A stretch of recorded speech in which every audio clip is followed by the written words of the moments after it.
Hello students, आपका स्वागत है आज हमारे फंक्शंस के एक और लेक्चर में। और होपफुली ये हमारे फंक्शंस का आखिरी लेक्चर भी होगा। ठीक है, तो चलिए शुरू करते हैं हम लोग। और आज जो टॉपिक हमें पढ़ना है वो है basically inverse of a function. ठीक है, और बहुत ही बढ़िया कंसेप्ट है ये, इनवर्स ऑफ अ फंक्शन।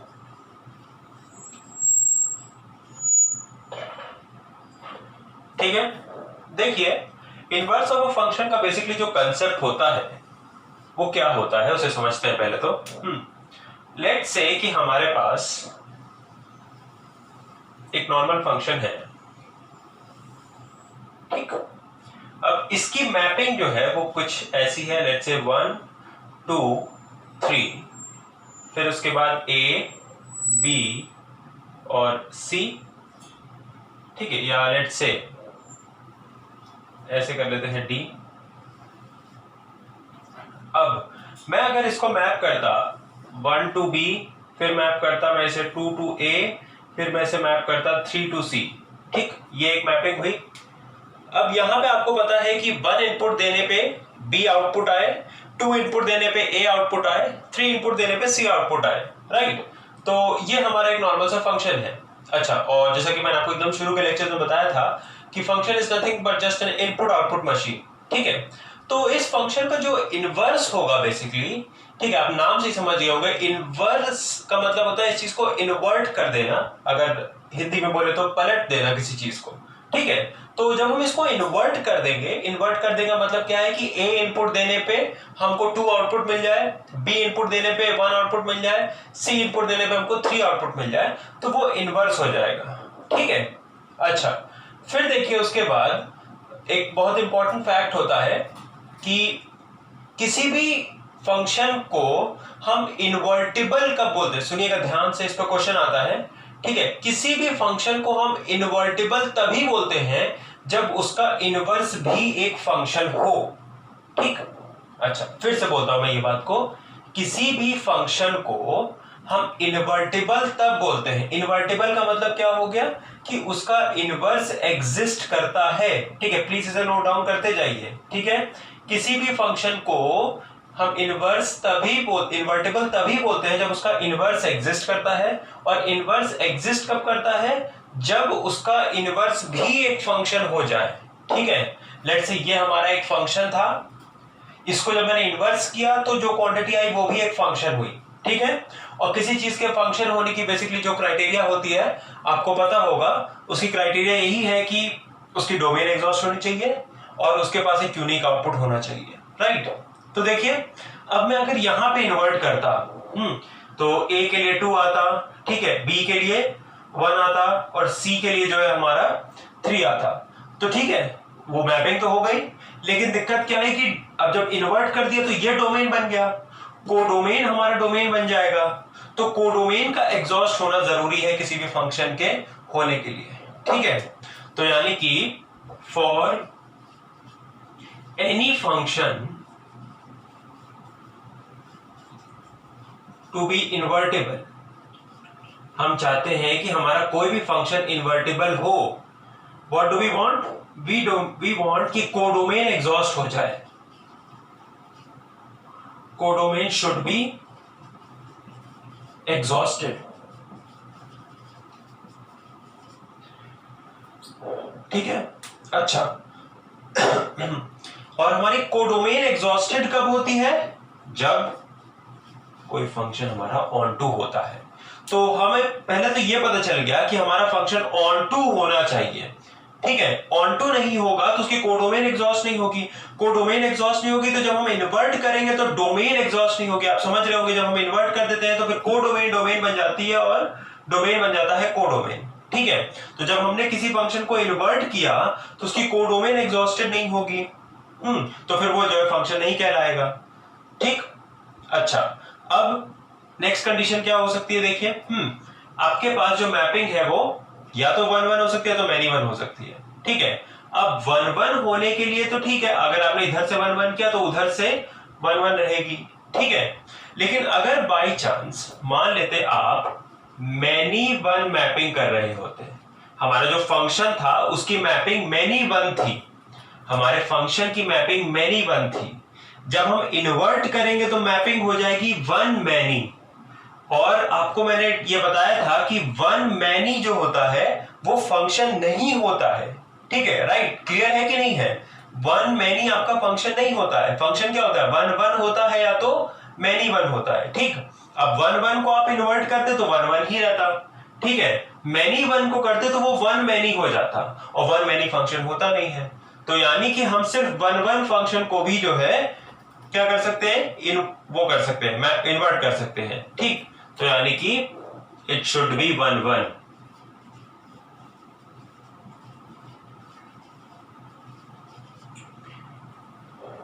ठीक है, तो कोडोमेन एग्जॉस्ट होनी चाहिए और फंक्शन को वन वन होना चाहिए। अच्छा, वन वन भी होना चाहिए, ऑन टू भी होना चाहिए, यानी कि दैट इज हमारा फंक्शन शुड बी, ठीक है, F N is the short form for function, हमारा function should be bijective.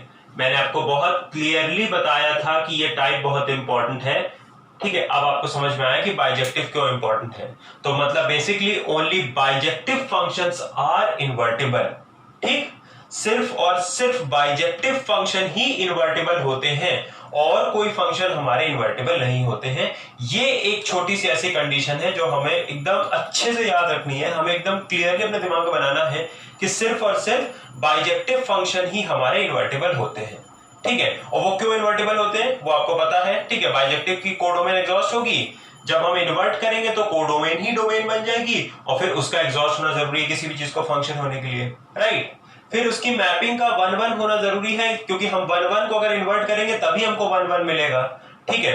Otherwise अगर हम मैनी वन को इन्वर्ट करते तो हमको वन मैनी मिल जाता और फिर उस केस में वो फंक्शन नहीं रह जाता, ठीक है। तो कोई फंक्शन इन्वर्टिबल कब होता है? इन्वर्टिबल तभी होता है जब उसका इनवर्स एग्जिस्ट करता है, ठीक है। Function is invertible when inverse exists, या यूं कहें inverse exists, that is inverse itself is a function। Inverse खुद भी एक फंक्शन हो, ठीक है। तो बस यही हमारा कंसेप्ट है इनवर्स ऑफ अ फंक्शन का। और आपको बस ये चीजें नोट डाउन कर लेनी है, दिस इज ऑल। और एक ही टाइप का क्वेश्चन ही बनता है इस पे। क्वेश्चन होता है कि show that the following function is invertible और not and hence find f inverse, या show that the following function is invertible and hence find f inverse, ठीक है। तो अच्छा, आप कैसे कर सकते हैं इस चीज को? हम एक क्वेश्चन लेते हैं। लेट्स से कि हमारे पास एक फंक्शन है f which is being mapped from r plus to 4 to infinity, ठीक है, and fx is defined as x square plus 4, ठीक है। तो ये हमारे पास एक फंक्शन है जो कि r प्लस से 4 टू इंफिनिटी जा रहा है। r प्लस से 4 टू इंफिनिटी जा रहा है मतलब क्या? This is the set of all non negative real numbers, ठीक है। ये हमारे नॉन नेगेटिव रियल नंबर्स हैं, मतलब जीरो या कोई भी पॉजिटिव नंबर। वहां से लेके आप क्या कर रहे हो, आप 4 से इंफिनिटी तक इसकी कोडोमेन हो गई, ठीक है। fx डिस्क्राइब हो रहा है आपका ऐसे, आपको शो करना है कि invertible and find f inverse, ठीक है। शो इन्वर्टिबल, इन्वर्टिबल है, अच्छा। और आपको पता होना चाहिए कि कोई भी चीज इन्वर्टिबल कब होगी, जब उसका इनवर्स एग्जिस्ट करेगा। और हमको पता है कि function should be bijective. For any function to be invertible function should be bijective. तो मतलब बेसिकली हमें इसे इन्वर्टिबल दिखाना है, मतलब हमें इसे बाइजेक्टिव दिखाना है। बाइजेक्टिव का मतलब क्या हो गया? 1 1 ऑन टू दिखाना है, ठीक। Show invertible and hence find F inverse, ठीक। अच्छा, उसके बाद क्वेश्चन में देखिए आपके पास लिखा रहेगा hence find F inverse. Hence find F inverse का मतलब ये हो गया कि अगर हम इसको इन्वर्टिबल नहीं दिखा पाए तो एफ इनवर्स निकालने का मार्क्स आपको नहीं मिलेगा, ठीक है। तो इन्वर्टिबल दिखाना सबसे इंपॉर्टेंट है। और वैसे भी हमें पता है कि हम लोग बाइजेक्टिव प्रूफ कर सकते हैं आराम से, हमें 1 1 ऑन टू ही प्रूफ करना है, ठीक है। तो देखिए सबसे पहले फॉर 1 1, अच्छा, late fx1 is equal to fx2। 1 1 का स्टाइल है ये हमारा, हम लोग पीछे वाले वीडियोस में देखे हैं। अगर आपको नहीं याद है तो आप प्लीज उन वीडियोस को फिर से देखिए जहां पर हम ये क्वेश्चन सॉल्व कर रहे थे। अच्छा, this will be x1 squared plus 4 is equal to x2 squared plus 4. Right, now this implies x1 square is equal to x2 square. अच्छा, मैं स्क्वायर रूट लूंगा और x1 is equal to x2 लिखूंगा. ठीक है, अब आपके ध्यान में आएगा कि सर आपने प्लस माइनस साइन क्यों नहीं लगाया. ठीक है, अब आप देखिए, this is a necessarily positive quantity r plus. x1 x2 हमारा डोमेन से आएगा, x1 x2 हमारा इनपुट है, हमारा डोमेन में से कुछ होगा, यानी कि एक नॉन नेगेटिव क्वांटिटी होगा. ठीक है, जब हम नॉन नेगेटिव क्वांटिटी का स्क्वायर रूट लेंगे तो वी आर वेरी श्योर, ठीक है, कि हमें एक पॉजिटिव क्वांटिटी ही मिलेगा. ठीक है, नॉन नेगेटिव क्वांटिटी है, उसका स्क्वायर किया, फिर जब रूट लेंगे तो वापस हमें यही मिलेगा. ठीक है, फॉर इंस्टेंस कि अगर मान लेते कि x1 की वैल्यू 4 होती, ठीक है, तो हम उसका रूट लेते तो या तो +2 -2 आता, लेकिन -2 never belongs to the domain. Right, तो फिर हम यहाँ पे x1 is equal to x2 लिखेंगे, पीछे ब्रैकेट में रीजन भी दे सकते हैं कि x1, x2 belongs to r plus. Right, since x1 plus x2 belongs to r plus, so therefore it is 1 1, therefore it is 1 1. अच्छा, अब on to के लिए देखिए हम क्या करेंगे. for on to, अच्छा, on to के लिए हम क्या करते हैं, let fx को y मान लेते हैं और फिर हम देखते हैं कि y की क्या क्या पॉसिबल वैल्यूज हो सकती है. ठीक है, तो fx बेसिकली हमारे पास क्या है, fx हमारे पास है कि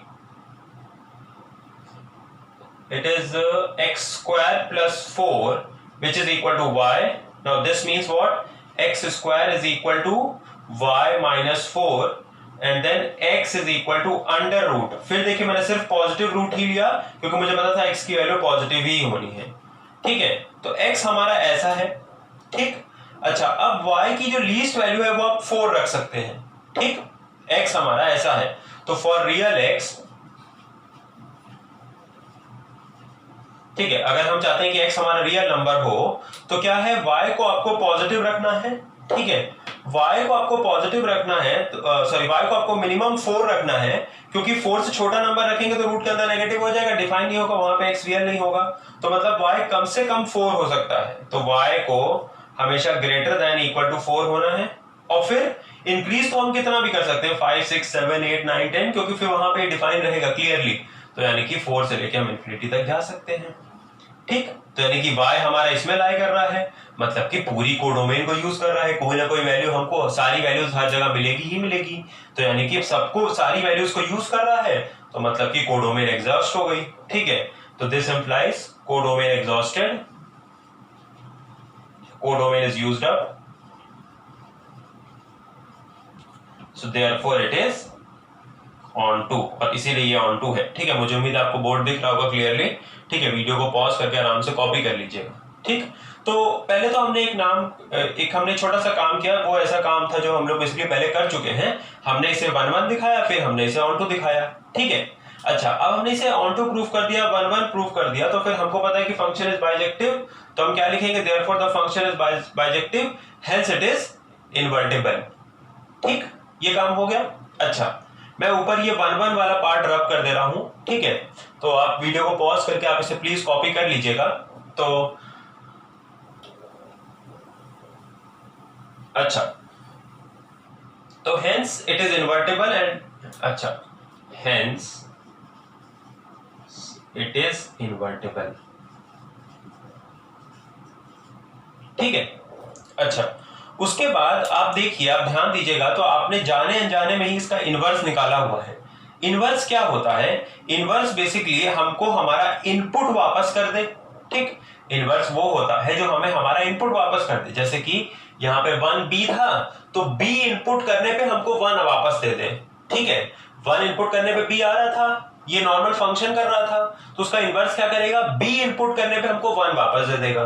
ठीक है, तो यहाँ पे ये जो हमारा फंक्शन था, देखिए function fx is equal to y था, इसमें हमको पता है कि हमें x आउटपुट चाहिए. ठीक, और x आउटपुट हमारा कब आ रहा था, जब हम अंडर रूट y माइनस 4 कर रहे थे. ठीक है, तो यानी कि यही चीज, तो इस चीज का आउटपुट क्या है, x है. इस चीज का आउटपुट हमारा जो ओरिजिनल इनपुट था वो है. क्लियर हुई बात, इस चीज का जो आउटपुट है वो हमारा ओरिजिनल इनपुट था. ठीक है, तो यानी कि यही हमारा इनवर्स हुआ. ठीक है, so hence it is invertible. Last में हम क्या लिखेंगे, एंड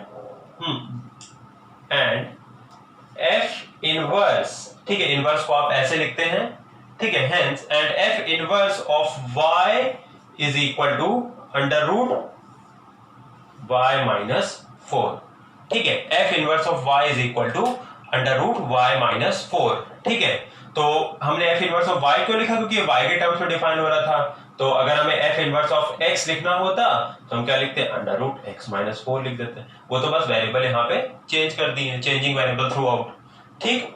तो बस यही है हमारा क्वेश्चन, और इसी तरह क्वेश्चन हो सकता है, ठीक है। आपको बस इनवर्स को एकदम शॉर्ट में समझना है।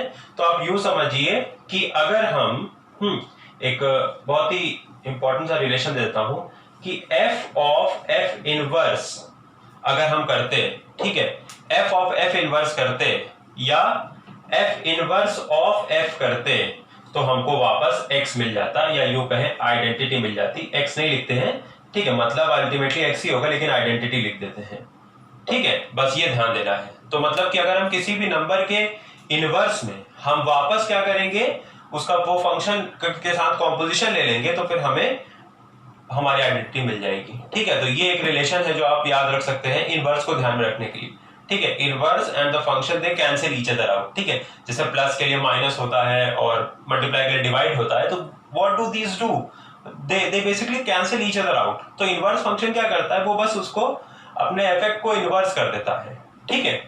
अच्छा, तो बस यही एक टाइप का क्वेश्चन था, ये आपने जान लिया जो भी थ्योरी पे पॉइंट है, मतलब कि ये पूरा और ये जो बॉक्स मैंने बनाया है ये, ठीक है, इतना आपका थ्योरी कॉपी में जाना चाहिए, ठीक है। और उसके बाद ही जो है हम लोग बस इसके बाद क्या, इसके बाद तो हमारा ये रिलेशंस एंड फंक्शंस जो चैप्टर है ये खत्म हो गया है, ठीक है। अच्छा, एक इंपॉर्टेंट चीज आप सुनिएगा, रिलेशंस एंड फंक्शंस में आगे बेसिकली एक और पार्ट होता है बाइनरी ऑपरेशंस का, ठीक है। बहुत ही एलिमेंट्री सा कंसेप्ट होता है और बहुत ही मतलब कि इजी है, आपको कोई वरी करने की बात नहीं है, ठीक है। उस पार्ट को मैं अभी के लिए होल्ड पे रख रहा हूं, ठीक है। बाइनरी ऑपरेशन सिर्फ आईएससी वाले बच्चों को करना है, वो सीबीएसई में है नहीं, ठीक है। तो मैं चाहता हूं कि अभी पहले कॉमन वीडियोस पहले बनाऊं, ठीक है। तो बाइनरी ऑपरेशंस को अभी मैंने होल्ड पे रखा है। मैं स्टार्ट करूंगा इनवर्स ट्रिग्नोमेट्री से, जो कि हमारा सेकंड चैप्टर होगा और बहुत ही इंपॉर्टेंट चैप्टर है, बहुत ही मजेदार चैप्टर है, ठीक है। It is not trigonometry, it is inverse trigonometry, ठीक है। तो बहुत मजेदार होगा। इसके साथ ही आप क्वेश्चन नंबर 33 को ट्राई करेंगे, बस वही एक क्वेश्चन हमारी वर्कशीट में रह गया था, ठीक है। तो बेसिकली हमने ये पूरा चैप्टर खूब अच्छे से कंप्लीट कर लिया। आपका जो भी बैकलॉग है, आपके पास आज फ्राइडे है, फिर सैटरडे है, फिर संडे है, आप ये 3 दिन में अपने बैकलॉग को कंप्लीट करिए। जो भी डाउट्स है उनको पूछिए, ठीक है। मेरे साथ पेस बनाए रहिए, मैं आपको अच्छा खासा टाइम दे रहा हूँ आज के बाद, ठीक है। तो जो भी हमारे नेक्स्ट टर्न होगी, जो भी नेक्स्ट वीडियो होगा, होपफुली ऑन मंडे, तो मंडे को हम लोग इनवर्स के साथ स्टार्ट करेंगे, ठीक है। उसकी वर्कशीट भी मैं आपको प्रोवाइड करूंगा, ठीक है। जो भी आपके फीडबैक है आप उसे नीचे ग्रुप में मैसेज कर सकते हैं, ठीक, नीचे कमेंट्स में और ग्रुप में मैसेज कर सकते हैं, ठीक है।